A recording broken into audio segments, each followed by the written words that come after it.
Good morning everyone. आज हम एक बहुत इंटरेस्टिंग टॉपिक को पढ़ने वाले हैं, differences in compositions between day and nights air. सबसे पहले मैं आपसे एक सवाल पूछना चाहती हूँ कि आप लोग मॉर्निंग वॉक सुबह ही क्यों करते हैं? क्या दिन और रात की हवा बिल्कुल सेम होती है? एक और फैक्टेबल्स क्वेश्चन है कि क्या रात को पेड़ पौधों के नीचे अगर हम सोते हैं तो क्या ये सही होगा?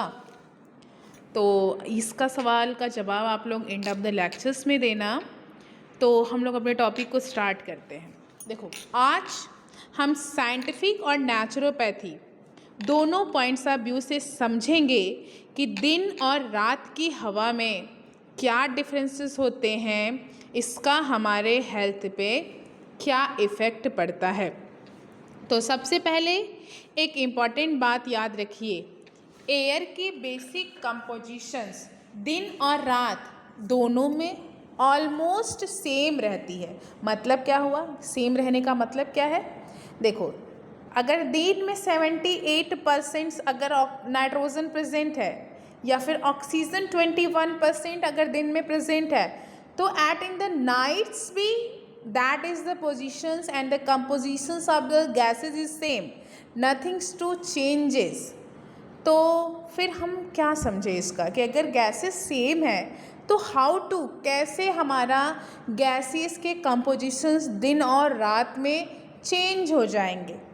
देखिए, जब हम बात करते हैं कंपोजिशंस की, दिन और रात की कंपोजिशंस की बात करते हैं, तो सिर्फ हम जो हमारी एयर है, जो हमारा हवा है, उसकी क्वालिटी और कुछ गैसेस को हम रिलेटिव क्वांटिटी से चेंज करते हैं। जैसे मान लो कि दिन के समय में फोटोसिंथेसिस हो रहा है, रिस्पायरेशंस हो रहा है, सनलाइट्स की बात करते हैं, टेम्परेचर्स की बात करते हैं, ह्यूमिडिटी की बात करते हैं। मतलब फोटोसिंथेसिस, रिस्पायरेशन, सनलाइट्स, टेम्परेचर्स और ह्यूमिडिटी को हम क्या करते हैं, इससे डिफरेंस करते हैं कि डे और नाइट्स के एयर में क्या डिफरेंसेस होते हैं, इनकी कंपोजिशंस में क्या बदलाव आता है।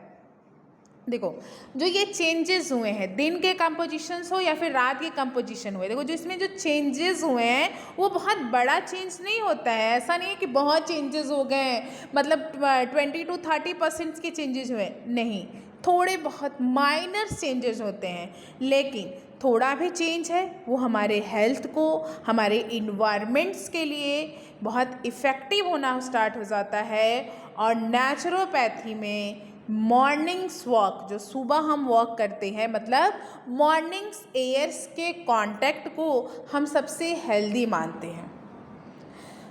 मैंने ये तो बता दिया कि चलो ये चेंजेस होते हैं। तो क्या डे एयर कंपोजिशंस में क्या होता है? अब हम जब बात कर रहे हैं डे टाइम के एयर की, तो दिन में क्या होता है, सूरज की रोशनी होती है, जिसे सनलाइट्स मिलने से प्लांट्स क्या करता है, फोटोसिंथेसिस स्टार्ट करता है। और फोटोसिंथेसिस में क्या होता है, इसमें वो कार्बन डाइऑक्साइड्स को एब्जॉर्ब करता है और ऑक्सीजन्स को रिलीज करता है। इसी वजह से डे टाइम में ऑक्सीजन जो है वो नाइट टाइम्स के कंप्लीटली थोड़ा से ज़्यादा होता है। सनलाइट्स की प्रेजेंस से एटमॉस्फेयर में थोड़ी बहुत अमाउंट्स में ओजोन का फॉर्मेशन होता है।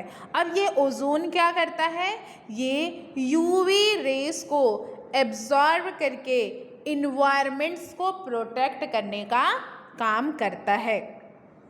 दिन में सूरज की हीट की वजह से ह्यूमिडिटी भी कम होती है। अगर ह्यूमिडिटी कम है तो एयर क्या हो जाएगी, ड्राई हो जाएगी और वार्म हो जाएगी।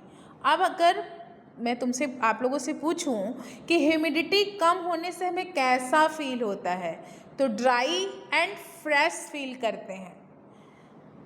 जो हमारा वार्म एयर, गर्म हवा होगी, वो हमारे ब्लड सर्कुलेशंस को इम्प्रूव करेगी, बॉडी के टिश्यू तक ऑक्सीजन अच्छी तरह से पहुंच पाएगा, जिसकी वजह से मेटाबॉलिज्म्स इंक्रीज होगी और पर्सन हमेशा एनर्जेटिक फील करेगा। इसी वजह से जो डे टाइम होता है उसकी एयर क्या करती है, स्टिमुलेटिंग एयर भी होती है। अब नाइट्स एयर कंपोजिशंस में क्या होता है, देखो जब हम अब देखेंगे कि रात में क्या होता है। जैसे जैसे सूरज की रोशनी क्या होगी, ढलना स्टार्ट होगा, फोटोसिंथेसिस स्टॉप हो जाएगा। लेकिन ऐसा थोड़ी नहीं है कि फोटोसिंथेसिस स्टॉप हुआ तो हमारा प्लांट्स डेड हो गया, मर गया, ऐसा नहीं होता है ना। तो उस कंडीशंस में हमारा प्लांट्स जो है वो रिस्पायरेशंस को कंटिन्यू करता है। अब रिस्पायरेशंस में प्लांट क्या करता है, ऑक्सीजन का यूज़ करने लगता है और कार्बन डाइऑक्साइड्स को रिलीज़ करना स्टार्ट कर देता है। इसी वजह से रात में ऑक्सीजन थोड़ी कम होती है और कार्बन डाइऑक्साइड थोड़ा ज़्यादा होता है। देखो सनलाइट्स नहीं है, इसका मतलब ओजोन लेयर का भी फॉर्मेशंस नहीं होगा। अब टेम्परेचर्स कम होने की वजह से ह्यूमिडिटी भी बढ़ जाएगी। अब ह्यूमिडिटी बढ़ने की वजह से हवा कैसा हो जाएगा, मॉइस्ट हो जाएगा, कूल लगना स्टार्ट कर देगा, जिससे हमारी नर्वस सिस्टम भी क्या है, रिलैक्स हो जाएगी। इसी वजह से जब हमारा नर्वस सिस्टम रिलैक्स होगा तो क्या होगा, हमें नींद भी अच्छी आएगी या फिर हम स्लीप मोड में चले जाते हैं। लेकिन अगर हम रूम को पूरी तरह से क्लोज कर दें, वह कहीं से वेंटिलेशन ना हो, तो कार्बन डाइऑक्साइड्स क्या होने लगती है, एक्यूमुलेशन होने लगता है, जिससे सफोकेशन होने लगती है, नींद में डिस्टर्बेंस होने लगता है और हेडेक जैसी प्रॉब्लम्स देखने को मिलता है। तो अब हम लोग कंपैरिजंस करेंगे, क्या करेंगे, कंपैरिजंस करेंगे कि दिन के लाइट और रात के लाइट, जो हमारी दिन की हवा होती है और रात की जो हवा होती है क्या होता है। अब देखो, अब दोनों का कंपैरिजंस कर रहे हैं तो दिन के समय क्या होता है, ऑक्सीजन ज़्यादा होती है, कार्बन डाइऑक्साइड्स कम होता है, ओजोन थोड़ा ज़्यादा होता है, ह्यूमिडिटी कम होती है और टेम्परेचर्स हाई होता है। तो क्या रिजल्ट्स निकलेगा, हमारी बॉडी एनर्जेटिक फील करेगी, हमारी बॉडी का मेटाबॉलिज्म्स फास्ट होगा और हमारी बॉडी का अलर्टनेस बढ़ेगी। वहीं पे दिन के समय, रात के समय क्या होगा, ऑक्सीजन की मात्रा थोड़ी सी कम हो जाएगी, कार्बन डाइऑक्साइड ज़्यादा हो जाएगा, ओजोन कम हो जाएगी, ह्यूमिडिटी ज़्यादा हो जाएगी और टेम्परेचर्स लो हो जाएगा, जिससे हमारी बॉडी रिलैक्स हो जाएगी, माइंड्स काम होगा और नींद जो है वो बहुत अच्छी आएगी। अब हम लोग कुछ मेडिकल्स इम्पॉर्टेंस को समझेंगे कि दिन और रात के एयर की जो कंपोजिशन है उसका मेडिकल्स पॉइंट्स ऑफ व्यू से क्या है। देखो आप देखेंगे कि इसका मेडिकल्स इम्पॉर्टेंट, सुबह की हवा सबसे फ्रेश मानी जाती है, इसी वजह से डॉक्टर या फिर कोई नेचुरोपैथ क्या कहती है, मॉर्निंग्स वॉक को रिकमेंड्स करती है। मॉर्निंग्स में एयर लंग्स की कैपेसिटी इम्प्रूव हो जाएगी। प्राणायाम्स, योगा इसी टाइम में एडवाइस दी जाती है। दिन की हवा में अगर आप एक्सरसाइज कर रहे हो या फिर कोई आउटडोर एक्टिविटी के लिए क्या होता है, बेस्ट होता है। रात की हवा रिलैक्सेशन और स्लीप के लिए अच्छी होती है, लेकिन हमें वेंटिलेशन का विशेष ध्यान देना चाहिए। देखो अब हम लोग जानेंगे practicals applications in the BNYS। देखो जब हम बात करते हैं नेचुरोपैथी में, तो नेचुरोपैथी में प्रैक्टिस में सबसे मतलब प्रैक्टिस इसका बहुत यूज़ है। जैसे मॉर्निंग वॉक थेरेपी देनी है जिससे ऑक्सीजनेशन रिमूव होगी, एयर बाथ दे रहे हैं जिससे स्किन हेल्दी रहेगी, फ्रेश एयर हम ले रहे हैं जिससे इम्यूनिटी स्ट्रांग रहेगी, हॉस्पिटल्स वार्ड है या फिर कोई रूम्स है उसमें प्रॉपर वेंटिलेशंस बहुत ज़रूरी होना चाहिए। कंप्लीट क्लोज रूम में कभी भी सोना नहीं चाहिए। कुछ क्लिनिकल कोरिलेशन है जो मैं आप लोगों से पूछ रही हूँ। अच्छा एक चीज़ बताइए कि आप एक अस्थमैटिक कोई पेशेंट है तो उसे आप मॉर्निंग वॉक में क्यों रिकमेंड्स करेंगे, आप उसे क्यों कहेंगे कि आप मॉर्निंग वॉक में जाइए, क्यों कहेंगे, because of that fresh oxygen lungs के फंक्शन को अच्छा करने में हेल्प करती है। अच्छा, दूसरा क्वेश्चन मैं पूछ रही हूँ कि बंद रूम में सुबह, जैसे सुबह पूरा क्लोज रूम है, अगर आप सुबह वहाँ से उठते हो तो आपको क्या होता है? हेडेक जैसा, सर में दर्द जैसा फील होता है। क्यों होता है? बिकॉज ऑफ पुअर वेंटिलेशन की वजह से कार्बन डाइऑक्साइड जो है वो क्या हो जाती है? बढ़ जाती है। तो स्टूडेंट्स याद रखिए, नेचर हमें हर समय अलग अलग तरह की हीलिंग्स प्रोवाइड्स करती है। दिन की हवा हमें एनर्जी देती है, जबकि रात की हवा बॉडी को, माइंड्स को रिलैक्स करती है। इसीलिए BNYS में या फिर नेचुरोपैथ में fresh air, mornings walk, प्राणायाम्स, proper ventilations को ट्रीटमेंट के लिए एक इम्पॉर्टेंट पार्ट माना गया है। अब हम लोग नेक्स्ट टॉपिक पढ़ेंगे, ओजोन्स लेयर का फॉर्मेशन। अब हमारा जो नेक्स्ट टॉपिक है जिसका नाम है ओजोन इन द एटमॉस्फेयर।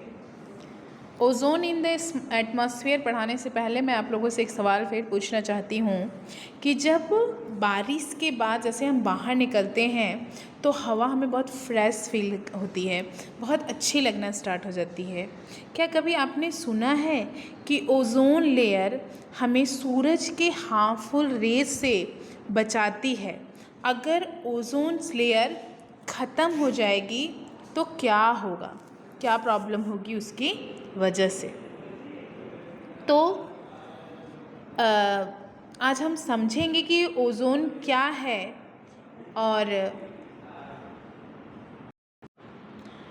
आज हम समझेंगे कि ओजोन क्या है, कैसे बनती है, एटमॉस्फेयर में कहाँ मिलती है, बॉडी के लिए कितनी यूज़फुल है, अगर ओजोन लेयर डैमेज्ड हो जाए तो उससे क्या इफ़ेक्ट होगा। तो सबसे पहले आओ हम जानते हैं कि ओजोन लेयर क्या होती है। देखो, ओजोन एक नेचुरल गैस है जो एटमॉस्फेयर में बहुत कम क्वांटिटी में प्रेजेंट होती है। जब कोई नॉर्मल ऑक्सीजन जो होती है, जो ऑक्सीजन जिसको हम O2 कहते हैं, क्योंकि इसमें दो ऑक्सीजन एक दूसरे से जुड़े हुए होते हैं, लेकिन जब हम ओजोन्स के फॉर्मुलेशंस पे जाते हैं तो ये क्या होते हैं, इसमें 3 ऑक्सीजन जाके जुड़ जाते हैं और 3 ऑक्सीजन्स मिलके ओजोन का फॉर्मेशन बनाते हैं। इसी वजह से हम ओजोन को क्या बोलते हैं? ट्राई एटॉमिक ऑक्सीजन्स भी कहते हैं। ओजोन कब बनती है? ओजोन तब बनती है जब सनलाइट की अल्ट्रा वायलेट्स रेज, मतलब UV रेज या फिर इलेक्ट्रिक डिस्चार्जेस ऑक्सीजन्स मॉलिक्यूल पे एक्शन करती हैं। आपने कभी नोटिस किया होगा कि बारिश के बाद हवा में एक फ्रेश स्मेल आती है। ये जो स्मेल होती है मेनली ओजोन गैस की वजह से होती है। ये स्मेल आपको वाटरफॉल में, फॉरेस्ट में, सी बीच के पास भी महसूस हो सकती है। तो अब हम देखेंगे formation of ozone layer. Ozone का फॉर्मेशन कैसे होता है? ओजोन बनने के बेसिकली 2 नेचुरल मेथड्स हैं। एक का नाम है फोटोकेमिकल्स रिएक्शन, जब सनलाइट्स की UV रेज ऑक्सीजन मॉलिक्यूल्स पे पड़ती हैं तो ये जो हमारा ऑक्सीजन का मॉलिक्यूल्स है ये टूट जाता है और 2 एटम्स बन जाते हैं। अब जो ये फ्री ऑक्सीजन है वो किसी दूसरे ऑक्सीजन मॉलिक्यूल के साथ बाइंड होके ओजोन लेयर का फॉर्मेशन करती है। जैसे ऑक्सीजन है, दिखाई दे रहा है, ऑक्सीजन है, UV रेस बढ़ा, it is a break down. अब ब्रेक होने के बाद किसी ऑक्सीजन मॉलिक्यूल्स के साथ मिलके ओजोन लेयर का क्या करेगी? फॉर्मेशंस करेगी। दूसरा होता है हमारा इलेक्ट्रिक डिस्चार्जिंग। देखो, लाइटिंग जैसे ही बहुत तेज़ बिजली चमक रही है, थंडर स्ट्रोम्स आ रहे हैं, तो लाइट्स के पास बहुत हाई एनर्जी प्रोड्यूस होती है और ये एनर्जी ऑक्सीजन को किसमें, ओजोन लेयर में कन्वर्ट्स करती है। इसी वजह से बारिश के बाद जो हवा है फ्रेश और क्लीन महसूस होना स्टार्ट होती है। अब हम लोग डिस्ट्रीब्यूशन ऑफ ओजोन की बात करेंगे तो हम देखेंगे कि एटमॉस्फेयर्स में ओजोन कहाँ मिलती हैं। तो ओजोन बेसिकली दो जगहों पे मिलती हैं। एक होता है हमारा स्ट्रेटोस्फेयर्स, मतलब अर्थ से लगभग 10 से 50 किलोमीटर की हाइट पे होती है और इसी स्ट्रेटोस्फेयर्स में 90% ओजोन की लेयर प्रेजेंट होती है और इसी स्ट्रेटोस्फेयर्स को ही हम लोग ओजोन लेयर कहते हैं। और ये स्ट्रेटोस्फेयर का जो ओजोन लेयर होता है ये क्या करता है, एक तरह का प्रोटेक्टिव शील्ड्स होती है जो कि सूरज से निकलने वाली अल्ट्रावायलेट्स बी रेस, अल्ट्रावायलेट सी रेस को एब्जॉर्ब कर लेती है। अगर मान लो कि यहाँ पे ओजोन लेयर ना हो तो यूवी रेज डायरेक्टली अर्थ पे आएगी और ये ह्यूमन है, एनिमल्स है, प्लांट्स है, सबको क्या करेगी, डैमेज करना स्टार्ट कर देगी। 90% तो ओजोन स्ट्रेटोस्फेयर में पाया गया। अब जो 10% ओजोन है वो हमारे ट्रोपोस्फेरिक जोन्स पे, मतलब अर्थ के बिल्कुल पास 0 से 10 किलोमीटर के एरियाज़ में होती है। ये एक नेचुरल और पॉल्यूशंस की वजह से ज़्यादा बनती है। व्हीकल्स और इंडस्ट्रीज से जो गैसेस निकलती हैं वो सनलाइट के साथ रिएक्ट करके ग्राउंड लेवल पे ओजोन बनाती है। स्मॉल क्वांटिटी में भी ये क्या करती है, एयर को फ्रेश बनाती है, लेकिन अगर ये एक्सेस अमाउंट्स में हो जाए तो ये हमारे लंग्स को क्या करने लगती है, इफ़ेक्ट डालना स्टार्ट कर देती है। अब हम लोग प्रॉपर्टीज़ के बारे में पढ़ेंगे। अब ओजोन की हम प्रॉपर्टीज़ को देखेंगे। ओजोन का फॉर्मेशन O3 है। पहले ये कुछ पेल्स ब्लू कलर की गैसेस होती है। इसकी जो स्मेल है वो बहुत शार्प होती है और वाटर्स में थोड़ी सॉल्युबल होती है। ओजोन बहुत सस्टेबल्स होती है, लेकिन ये जल्दी टूट के दोबारा ऑक्सीजन्स बनाती है। इसके अंदर सबसे इम्पॉर्टेंट जो प्रॉपर्टीज़ है वो है एक स्ट्रॉन्ग ऑक्सीडाइजिंग एजेंट्स, मतलब जो बैक्टीरिया है, जो वायरसेस हैं, उनको डिस्ट्रॉय कर सकती है। इसी वजह से ओजोन को हम नेचुरल डिसइंफेक्टेड भी कहा जाता है। अब हम लोग इसके फिजियोलॉजिकल्स और थेरेपिक इम्पॉर्टेंस के बारे में देखेंगे। तो ओजोन हमारे हेल्थ के लिए कितना यूज़फुल है, क्या है, इसके बारे में हम लोग जानेंगे। देखो, अब एटमॉस्फेयर में ओजोन क्या करती है, हार्मफुल मतलब यूवी रेस को एब्जॉर्ब करती है।